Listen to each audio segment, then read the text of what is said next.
Bonjour, bienvenue sur Mosaïque, la chaîne en quête du sens de l'actualité. Nous parlons aujourd'hui d'un homme d'une autre époque, mais dont la pensée éclaire singulièrement notre actualité. On va le voir dans un instant.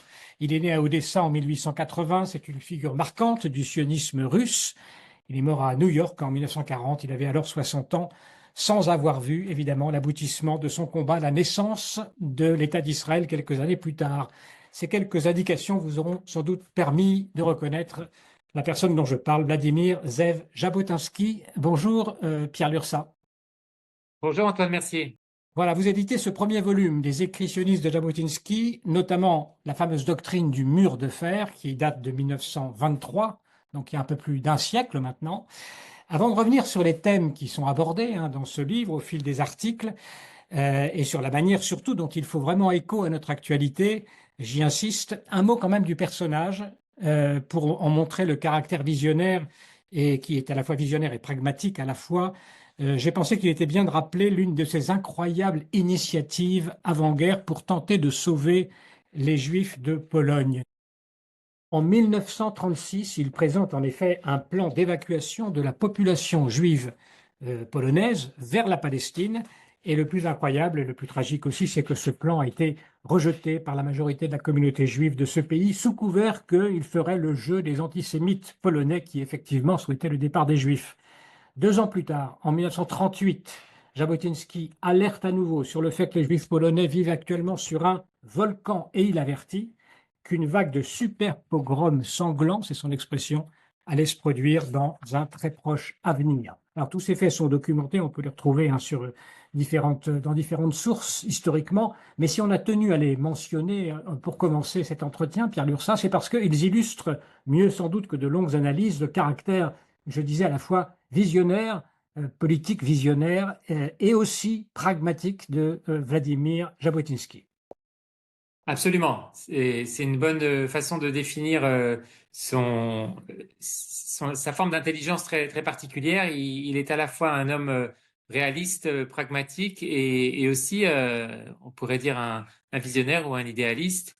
Et je pense que les textes que j'ai réunis dans cette traduction donnent une image assez fidèle de sa personnalité qui transparaît aussi dans sa façon d'écrire, dans sa façon d'aborder les différents sujets qui sont réunis dans ce volume. Et le point commun, à mon sens, c'est comme vous l'avez dit, c'est le fait que tous ces textes demeurent très actuels, à la fois sur le sujet du mur de fer qui est le plus connu et sans doute le plus brûlant depuis le 7 octobre, et aussi sur les autres sujets qui touchent à l'identité de l'État d'Israël et à l'économie et à la société. Alors, on va rentrer dans le détail.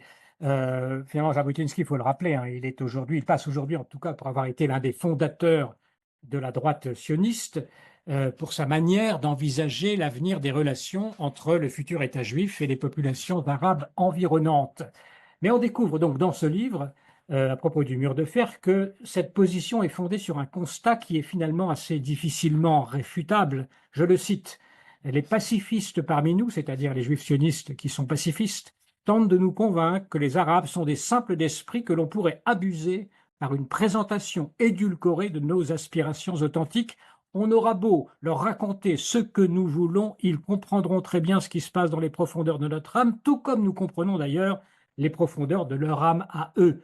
Le fantasme, je termine là, le fantasme selon lequel ils accepteraient donc les Arabes de leur plein gré la réalisation du sionisme en échange d'avantages culturels ou d'avantages matériels, eh bien ce fantasme est infantile.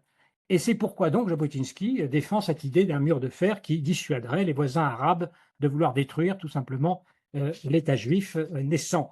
Le moins qu'on puisse dire, Pierre Lursa, c'est que depuis le 7 octobre, cette doctrine qui semblait un peu d'un autre âge semble avoir retrouvé un regain d'actualité.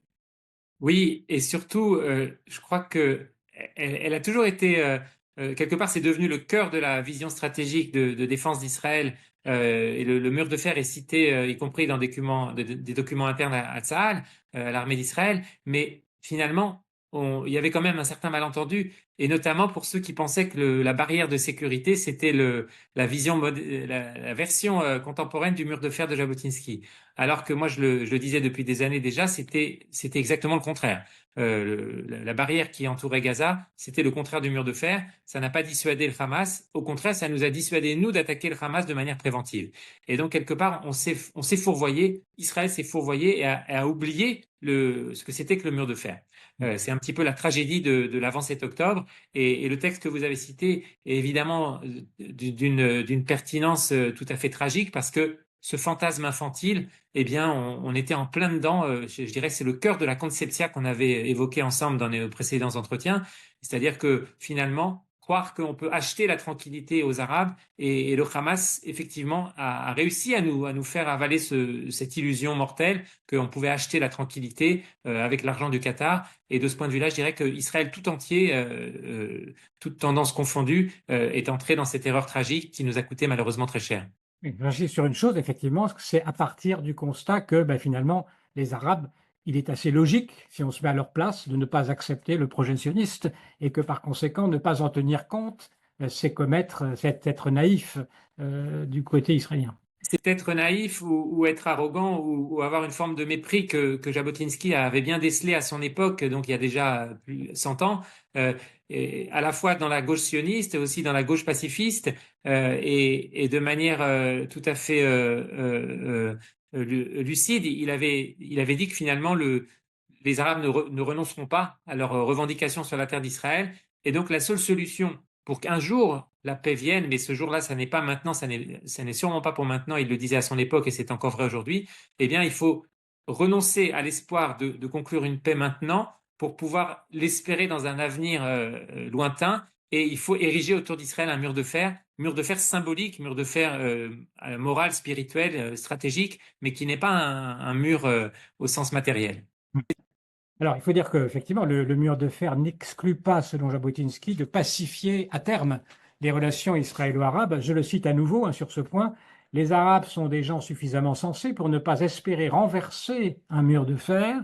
Si seulement ils pensaient que ce mur existe, alors apparaîtraient à leur tête des gens modérés et paisibles. Effectivement, c'est aussi une manière de prévoir une possibilité de s'entendre, mais à la condition que il y ait une dissuasion qui soit posée au départ. Oui, à la condition qu'il n'y ait pas une seule brèche dans ce mur symbolique, dans ce mur d'acier que Israël devait ériger, qui en fait décrit en fait tout simplement la capacité de dissuasion, mais une dissuasion suffisamment forte et qui ne laisse aucun espoir à nos voisins arabes de vaincre. Et de ce point de vue-là, on peut dire on s'est trompé parce que cet espoir existe encore et même jusqu'à aujourd'hui, dans les têtes des dirigeants du Hamas qui sont éliminés les uns après les autres, et à chaque fois la pieuvre renaît, et toujours cet espoir demeure présent jusqu'à aujourd'hui. Donc finalement, on n'est pas encore arrivé au mur de fer de Jabotinsky. On avait cru y être arrivé et on n'y est pas encore arrivé. On y sera arrivé vraiment le jour où aucun espoir ne subsistera chez nos ennemis de pouvoir nous anéantir. Pierre Lursa, on aborde maintenant le second thème hein, du livre qui concerne la vision économique et sociale de Jabotinsky. Et la surprise, hein, c'est surprise en tout cas pour moi, c'est qu'il va chercher dans la Bible hébraïque le fondement de sa philosophie, qu'il résume lui-même dans la notion de tikkun olam, de réparation du monde. Et pour lui, eh bien, réparer le monde, c'est d'abord combattre la pauvreté. Difficile peut-être encore une fois de classer Jabotinsky à droite ou à l'extrême droite. On pourrait plutôt même penser qu'il est plutôt un socialiste, ce qui n'est pas le cas non plus. Comment est-ce que vous caractériseriez ses positions sociales et économiques? Eh bien, peut-être la première chose qu'il faudrait dire, c'est comme le faisait remarquer un de ses biographes, c'est que chez Jabotinsky, le pathos social est plus important que le pathos politique. Et par la force des choses, il a été obligé de se consacrer toute sa vie au combat politique, au combat sioniste et au combat aussi à l'intérieur du mouvement sioniste pour ses propres idées, face à l'hégémonie du travaillisme, du sionisme travailliste. Et quelque part, donc, les idées sociales ont été un petit peu négligées. Il n'a pas eu le temps d'y consacrer tout le temps qu'il aurait souhaité. Et pourtant, c'était, comme dit, je crois, Youssef Nevada, c'était le saint des saints de la pensée de Jabotinsky. C'était sa pensée sociale, c'était je dirais, sa grande sensibilité à la misère des Juifs qu'il avait notamment découverte lors d'un voyage en train où il avait traversé le ghetto, dans la zone de résidence. Lui, il venait d'Odessa, donc il n'avait pas connu la zone de résidence dans son enfance. Et lorsqu'il a découvert cette misère des Juifs, eh bien, je dirais quelque part, est né en lui la volonté de remédier à cette misère, à cette pauvreté. Et un petit peu comme d'ailleurs Herzl avait voulu remédier à la détresse des Juifs, hein, la Judennot, comme l'appelait Herzl, eh bien, Jabotinsky avait toujours cette idée dans un coin de la tête que le jour où l'État juif qu'il n'a pas vu verrait le jour, cet État devrait être un modèle de justice sociale. Ouais. Et alors, ça ne fait pas de lui un socialiste. Il a été très brièvement influencé par les idées socialistes en Italie dans sa jeunesse à Rome, dans sa jeunesse étudiante, mais il en est revenu très vite, comme il l'explique. Et donc, il n'était pas socialiste. Il n'était pas non plus partisan d'un capitalisme ultralibéral comme on le voit aujourd'hui en Israël ou ailleurs. Et finalement, il a tout simplement posé les fondements d'une troisième voie. Et troisième voie dont l'originalité est qu'elle repose effectivement sur ce qu'il appelle la philosophie de la Bible hébraïque. Et c'est ça qui m'a tout à fait passionné dans ces textes que j'ai traduits, c'est qu'il y a à la fois des choses qu'on connaît un petit peu comme les cinq mèmes, ce qui est en fait la doctrine de l'État-providence, qui était déjà d'actualité à son époque, donc que lui, il a rattaché à des notions hébraïques, et notamment à la notion aussi du Shabbat, puisque pour lui, le principe du Shabbat, c'est le fondement de toute la protection sociale. Donc les lois de protection sociale, pour lui, trouvent leur origine dans la Bible. Et là aussi, d'ailleurs, c'est curieux de voir que Jabotinsky est parfois présenté comme un ultra-laïque, voire comme un ennemi du judaïsme, alors qu'il ne l'est pas du tout.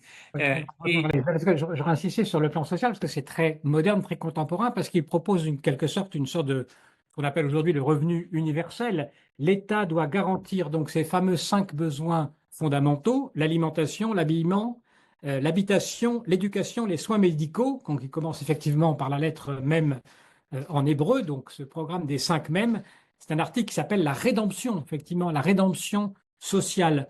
Bon, on lui demanderait peut-être aujourd'hui comment il financerait ce programme, Pierre Lursin. oui, je pense qu'il n'a pas eu le temps de se pencher sur tous les détails de son programme, mais d'ailleurs, il y a quand même un élément qui fait remarquer, qui est aussi d'actualité pour Israël, c'est que quelque part, il dit, si nous n'avions pas besoin de dépenser tant d'argent pour acheter des canons, alors il resterait plus de fonds pour le programme social. Et effectivement, c'est un dilemme qui est toujours présent en Israël aujourd'hui, même si quelque part, il y a une certaine démagogie à dire que c'est à cause des dépenses militaires. On sait que les dépenses militaires, on le sait depuis le 7 octobre, une armée puissante, c'est pas seulement de l'argent, c'est bien au-delà de ça. Et sur ce sujet-là aussi, Jabotinsky était visionnaire. Mais pour revenir à sa doctrine économique et sociale, il y a le premier volet donc qui est largement connu des cinq mèmes, qui est peut-être un des slogans les plus connus dans la pensée de Jabotinsky. Et il y a le second volet qui est celui du Yovel, qui est encore plus révolutionnaire parce qu'il n'a pas encore vu le jour.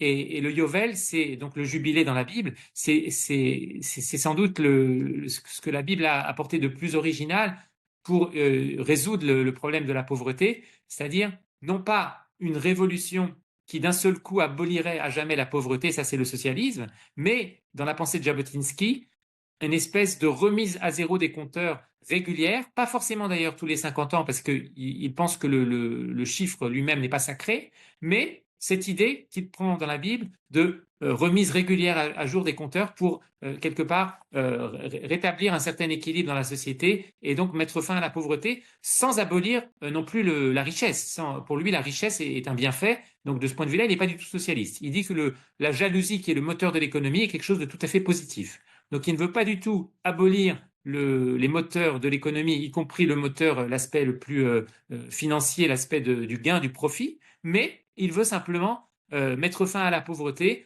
en rétablissant un certain équilibre de manière périodique. Et que chacun ait de quoi vivre dans les principaux aspects de l'existence de base, on va dire. Alors, la justice sociale, c'est très central, évidemment, dans le judaïsme, et pourtant, ça semble un peu oublié aujourd'hui dans les préoccupations, en tout cas, de la classe politique israélienne, des partis politiques. Euh, oubliée en particulier, d'ailleurs par ceux qui à droite se réclament aussi parfois de la pensée de Jabotinsky. Comment est-ce que vous expliquez que cette question soit un peu sortie des écrans politiques en Israël? À mes yeux, c'est peut-être une des tragédies de la politique israélienne aujourd'hui, c'est que le combat social a été depuis très longtemps négligé par la gauche, qui est devenue une espèce de gauche caviar, qui aujourd'hui d'ailleurs on voit bien dans la politique israélienne d'aujourd'hui, une des choses les plus frappantes, c'est que on a une alliance incroyable entre on pourrait dire entre le capital et l'opposition de gauche. On a une gauche qui repose sur les 50 familles les plus riches d'Israël, c'est elle qui finance toutes les manifestations. Donc on a une gauche caviar au sens le plus évident du terme. Et quant à la droite, elle ignore totalement l'aspect social, la dimension sociale de Jabotinsky, le père fondateur. Et je suis toujours frappé quand j'entends des dirigeants de droite, sans donner aucun nom, parce que c'est un petit peu l'unanimité, ils pensent toujours que le choix, c'est socialisme ou capitalisme. Ils ont oublié que Jabotinsky avait justement élaboré une troisième voie. Donc c'est aussi une des raisons pour laquelle j'ai voulu traduire ces textes en français, mais je crois qu'il faudra aussi les rééditer en hébreu. C'est peut-être un prochain projet que je me suis donné, pour vraiment que on découvre qu'il y a autre chose que l'alternative entre capitalisme ultralibéral et socialisme marxiste. Alors, dernier grand thème, Pierre Lursa, il y a beaucoup de choses dans ce livre, les questions qui concernent la tradition juive et la religion. Bon, Jabotinsky n'a jamais été un juif pratiquant, hein, pourtant, il propose d'enraciner les principes de la Torah, c'est lui qui le dit, hein, dans la vie nationale. Comment on peut comprendre ce qui apparaît comme une forme d'ambivalence, hein, dans sa position sur ce sujet par rapport entre l'État, des rapports entre l'État et la religion? Oui, je crois qu'il faut. Je cite le programme qu'il avait exposé lors du congrès fondateur de la nouvelle organisation sioniste en 1935. L'objectif du sionisme est la rédemption d'Israël sur sa terre, la renaissance de sa nation et de sa langue, et l'enracinement des principes sacrés de la Torah dans la vie nationale. Effectivement, c'est à la fois stupéfiant quand on croit connaître Jabotinsky comme un juif laïque, et c'est aussi quelque part d'une actualité brûlante là aussi, après le 7 octobre, parce que on voit bien que les principes sacrés de la Torah, finalement, c'est ça qui, à mes yeux en tout cas, qui donne une lueur d'espoir depuis le 7 octobre, c'est de voir que le témoignage unanime des soldats, des otages, c'est qu'est-ce qui nous permet de combattre, qu'est-ce qui nous a permis de survivre dans les tunnels du Hamas, c'est la foi d'Israël. Et de ce point de vue-là, Jabotinsky avait bien compris que la religion, d'ailleurs, il y a une certaine évolution dans sa pensée que je retrace dans le livre, dans ses textes, qu'on voit à travers ses propres textes, c'est que finalement, il est passé d'une vision un petit peu négative de la religion comme de quelque chose du passé à une vision totalement positive, en comprenant que finalement, la foi, l'espérance d'Israël, ce qu'il appelle la croyance en la rédemption d'Israël, c'est le cœur c'est ça qui permet à Israël d'exister. Un petit peu d'ailleurs comme son grand rival qu'on avait évoqué dans une précédente émission, David Ben-Gurion, chez les deux dirigeants qu'on présente de manière abusive comme sionistes laïcs de gauche, sionistes laïcs de droite, finalement, ils partagent tous les deux cette croyance que la foi d'Israël, c'est le cœur de ce qui nous permet de subsister aujourd'hui. Est-ce que cette vision-là du laïc, on va dire Jabotinsky, par rapport à la religion, permettrait de dépasser le clivage aujourd'hui, dont on parle beaucoup, entre religieux, non religieux, et du statut de la religion dans l'État? Oui, alors peut-être avant d'en venir à cet espoir d'effacer le clivage, il faudrait dire quelques mots de comment est-ce que Jabotinsky, qui est un farouche libéral au sens du 19e siècle, un défenseur des droits de la personne, de l'individu, comment est-ce qu'il en vient à prôner finalement l'enracinement de la Torah dans la vie nationale?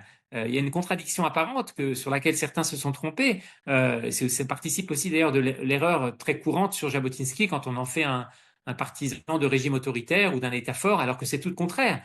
Il est presque anarchiste. Il est le partisan d'une intervention la moindre possible de l'État dans la société. Et d'ailleurs, ça aussi, c'est difficile à concilier avec ses opinions économiques et sociales. Sa pensée est complexe. Sa pensée ne se réduit pas à des slogans simplistes. Et donc, sur la question de la religion, eh bien, il entend préserver la liberté totale de l'individu. Chacun fait ce qu'il veut, ce qu'il entend chez lui, dans ce qui est très moderne comme idée. Et en même temps, pour lui, la religion, il faut exprimer la croyance d'Israël dans les manifestations publiques. Donc finalement, ce qui l'intéresse, ce qui est le plus important à ses yeux, c'est la manifestation publique de ce qu'on appellerait aujourd'hui le caractère juif de l'État. Et donc, il ne voit aucune contradiction entre la liberté individuelle, ce qu'on appellerait aujourd'hui le caractère démocratique d'Israël, et la manifestation publique de la foi d'Israël, donc le caractère juif. Donc, on voit bien qu'aux yeux de Jabotinsky, et là c'est évidemment une actualité brûlante, il n'y a pas de contradiction entre un État juif et un État démocratique. Au contraire, les deux sont amenés à cohabiter de manière tout à fait pacifique dans la pensée de Jabotinsky. Oui, oui. Si on fait cette différence entre la situation individuelle de chacun, liberté complète, et eh bien la nature de l'État qui rassemble ses citoyens autour de notions qui, elles, vont prendre leur source, leur origine dans les principes de la Torah. Oui, mais parce que il faut aussi replacer que c'est ce que j'explique un petit peu dans la présentation de ces textes, c'est que il faut replacer sa réflexion sur le futur État juif à laquelle il s'est consacré toute sa vie et sa réflexion théorique sur l'État en général et sur le nationalisme en général. Il s'est consacré à ce qu'on appelait à l'époque la question nationale, à la question des nationalités en Europe. Il a étudié c'est un sujet qui l'a vraiment passionné. Et il s'est aussi consacré aux droits des minorités dans son fameux programme d'Helsinki, Helsingfors à l'époque. Et quelque part, Jabotinsky était à la fois un nationaliste juif convaincu, pour employer les termes actuels, et aussi un défenseur des droits des minorités dans l'Empire russe, et notamment d'ailleurs de la minorité juive, mais pas seulement. Pour lui, le combat pour les minorités, c'était le combat de toutes les minorités. Et donc, il y a toujours chez lui cette distinction, cette tension, on pourrait dire, mais tension harmonieuse, entre d'un côté la sphère publique et la sphère privée, entre les droits de l'individu et les droits du collectif. Et d'ailleurs, il pose la question de manière très très précise. S'il y a un conflit qui semble irréductible entre les droits de l'individu et les droits du collectif, alors, euh, en fin de compte, l'individu doit primer. Mais lorsqu'il dit ça, il ne le dit pas du tout au sens contemporain d'un individu roi qui ne devrait, dont les désirs ne devraient jamais céder devant l'impératif de la collectivité. C'est un petit peu plus complexe que ça. C'est-à-dire que l'individu doit primer, mais malgré tout, il y a quand même des devoirs de l'individu envers le collectif, envers la nation.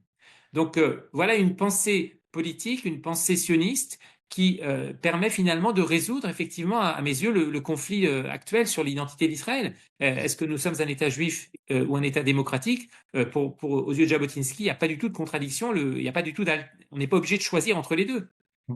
Alors un dernier mot peut-être, Pierre Lursa, sur ces grands dirigeants sionistes, pères fondateurs qui ont contribué à la création de l'État. Vous êtes attelé donc depuis plusieurs années maintenant à proposer des traductions des ouvrages ou des textes de ces pères fondateurs du mouvement sioniste. Vous avez rappelé qu'on a parlé de David Ben-Gurion notamment, un entretien sur sa vision messianique, on va dire, d'Israël. On se rend compte que la plupart d'entre eux donc étaient à la fois le plus souvent laïcs et inspirés par cette histoire juive, par la mission du peuple juif pour l'humanité. Et ce sont des notions qui, elles aussi, là, comme un peu les questions de justice sociale, sont un peu éventées dans, on pourrait appeler la Startup Nation israélienne aujourd'hui, cette grande vision à long terme, d'un sens de l'histoire. Est-ce que vous diriez qu'elle retrouve ces grandes idées quand même aussi, avec le 7 octobre notamment, une certaine actualité? J'en suis tout à fait convaincu. Je pense que peut-être la lueur d'espoir depuis le 7 octobre, c'est de voir que finalement, euh, Israël, dans sa grande majorité, le peuple d'Israël, comprend que l'attachement à la tradition, quelles que soient les formes qu'on lui donne, mais la conviction d'être un peuple spécial, ce que Ben-Gurion appelait Am Segula, l'expression qu'il aimait bien reprendre et citer, en citant la Bible, et Jabotinsky, lui, de son côté, appelle aussi sans employer le terme de Ségoula, mais le particularisme d'Israël, eh bien ce particularisme, c'est une force, et c'est même la force qui nous permet, comme disait Ben Gurion, c'est elle qui nous a permis de continuer à exister au fil de l'histoire, malgré les péripéties sanglantes que nous avons traversées. Et aux yeux de Jabotinsky, tout autant, c'est cette force-là qui nous permettra de triompher de nos ennemis. Donc finalement, on retrouve chez tous les pères fondateurs, à mon sens, cette idée que le particularisme d'Israël, eh bien, c'est le secret de notre survie et c'est le secret de notre avenir. Voilà. Et puis, évidemment, ben, Jabotinsky, qui a quand même une image plutôt négative, on va dire, parmi les gens en général, hein, considéré comme quelqu'un de très à droite. Finalement, on le retrouve dans votre livre tout à fait différemment. Et même, je dirais, quelqu'un qui pourrait avoir des positions plus progressistes, on va dire, sur l'avenir d'Israël que beaucoup de politiciens aujourd'hui. Progressiste au sens, Oui. non pas au sens qu'il a pris aujourd'hui. Et je récuse aussi les tentatives d'annexer Jabotinsky au camp de la gauche. Ça a été fait dans le passé, par exemple au moment de la réforme de la révolte des tentes à Tel Aviv. Il y avait des photos de Jabotinsky comme si c'était un... non, Jabotinsky, c'est Jabotinsky, ça reste le père fondateur de la droite israélienne, mais effectivement, on découvre dans ses textes une figure d'un juif très attachant et effectivement attaché au progrès et attaché à un espoir de justice sociale pour Israël et pour le monde entier. Le mur de fer et autres écrits sionistes, recueil de textes donc de Vladimir Jabotinsky que vous avez à la fois préfacé, traduit et annoté. Pierre Lursa, merci beaucoup. On va mettre le lien dans la description pour les personnes qui souhaitent se procurer cet ouvrage. Merci à tous pour votre attention. Merci à vous. Merci beaucoup d'avoir écouté cette vidéo et pour suivre nos prochaines interviews, eh bien, vous pouvez vous abonner à Mosaïque. C'est très simple, il suffit de cliquer sur le bouton ci-dessous.